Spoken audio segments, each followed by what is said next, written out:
Today's card, Halloween card, we will be using supplies from Scrapbook.com plus the paper, which is from Michael's, the 110-pound cardstock.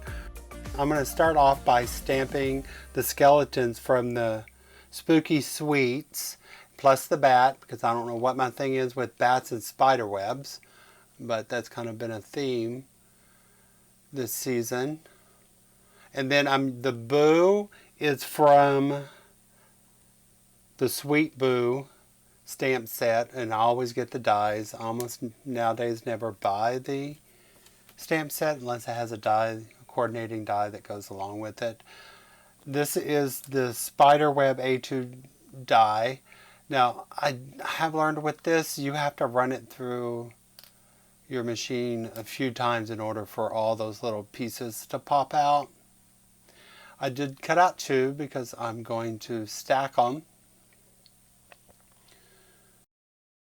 And I was going to just put little dot glue all over the back of it, and I thought, oh, that's a lot of dotting.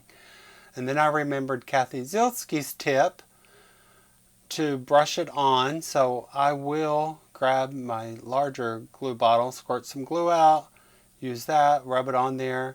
I did learn when this glue dries, the ink does not go on top of it.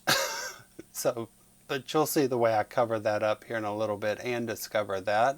I left one little piece there, which was not bad at all. So just poke that out. Mr. Pig's doing his job with Mr. Post-it Note, holding it down, gluing it together. Now I'm going to cut out the stamped images of the skeleton, the bat, and then the sentiment. I do end up cutting out a second layer so I can stack them up.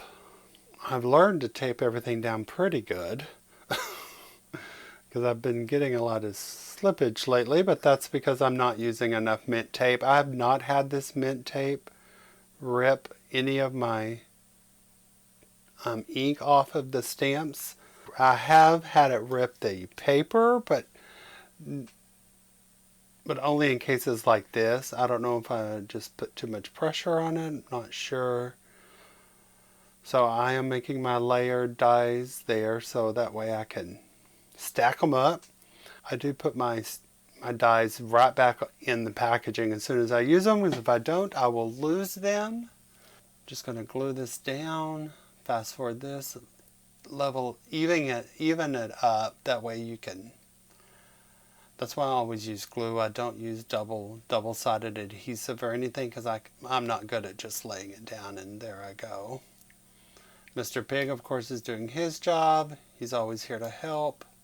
I do use my Simon Says Stamp sticky mat to blend this over, and I just use the acid-free ink pad. It's just silver. There is no color name, but this is where I learned when the glue dries, ink does not go over that.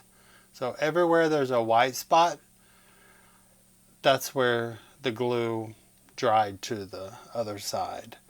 I'm just going to use runner tape and just kind of go all over the place with it. I do cut the acetate bigger than what I need because I'm not good at lining it up. I use my brayer tool to kind of put a little bit of pressure on it. Not sure if that's necessary or not. I'll wipe off my scissors, trim this down. Be very careful when wiping off these scissors because they're very sharp. The embellishments that I'm going to put inside my shaker card, they also come from Michael's. I got this on clearance not very long ago. All their stuff was 40% off, so I was like, oh, this would be fun for a shaker card, so that's what I'm making. What you see there, it has little round plastic balls in it, little spiders, spider webs. This is the Gina K Foam Tape that I'm using here. I'm almost out of that. And I do like it, so I'm going to have to order some more, because it gives it the perfect dimension. Now whenever I put the embellishments inside, I do realize the circle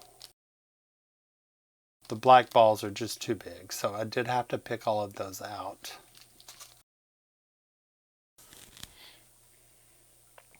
So you can see me here pouring them in my hand so I can pick out the balls.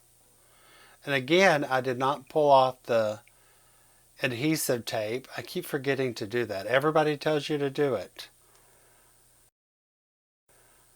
And they do it, but I just keep forgetting. Now I go back in, I add my spiders and pumpkins that I got those at Michael's as well. And this is where I remember I forgot to pull off the back, so I'm using my pokey tool from Scrapbook.com to hold that down. I only had one spider and a pumpkin try to get out, and that's pretty good. The paper I'm using is also from Scrapbook.com, their Ghostly Pattern collection. I went with the solid color purple because I just thought it looked best. You can shake that around, kind of flicking it to loosen everything up. And as you can see, there's quite a bit of white spots where the ink would not take. I did watch a Jennifer McGuire video, and she had done that, and she said you can use an eraser to erase the glue, and adhesive eraser. So I'm going to try that next time, but I'd already recorded this video. I'm just popping up my sentiments, kind of laying everything around, see where I would like to place it. Foam, I used dimension on everything except for one skeleton. I just wanted him to be flat, right up against the web. Again, I went with bats for the spider. I'm not sure why I'm pairing bats with spider webs this season, but I am. Maybe next year I will do spiders. But turned out really good. I really like this card. But then I'm using some more of my supplies that I got at Michael's at the beginning of the season. Using my pokey tool, laying it around, seeing where I like it. Oh, and then I do bring in some spiders. Look at me. Spiders with a spider web? Who would have thunk? Now the bats were a little heavy for my stick and pick tool. As you can see here, I'm kind of struggling with that one. My first one, I'm like, oh no. So I used my reverse tweezers. Finally got him up. But as you can see, I'm trying to cover up some of those white spots. That's why I decided to bring in the spiders and the bats to cover some of that up. I still leave a few spots, but it still doesn't look that bad. I should have put something at the bottom right underneath the B of the boo, but that's okay.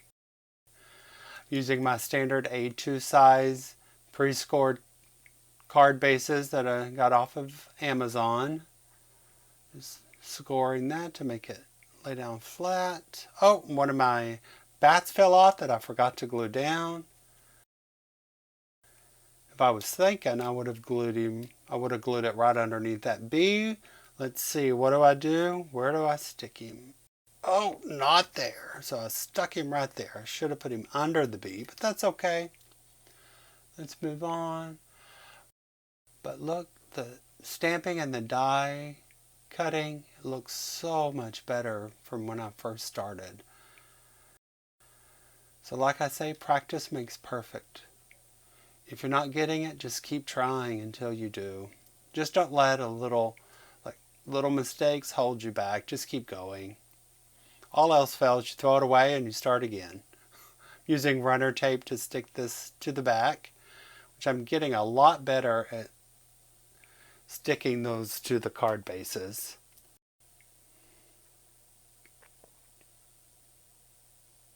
Let's see. I say that, now watch me totally miss the landing here. Am I going to get it? Oh, I got it.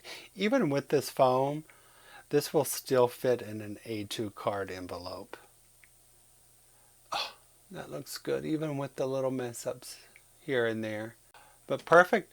Thank you so much for joining me, making this card, walking through it. leaving in my mistakes, because we all make mistakes. Don't forget to like, subscribe. And until next time, thank you so much.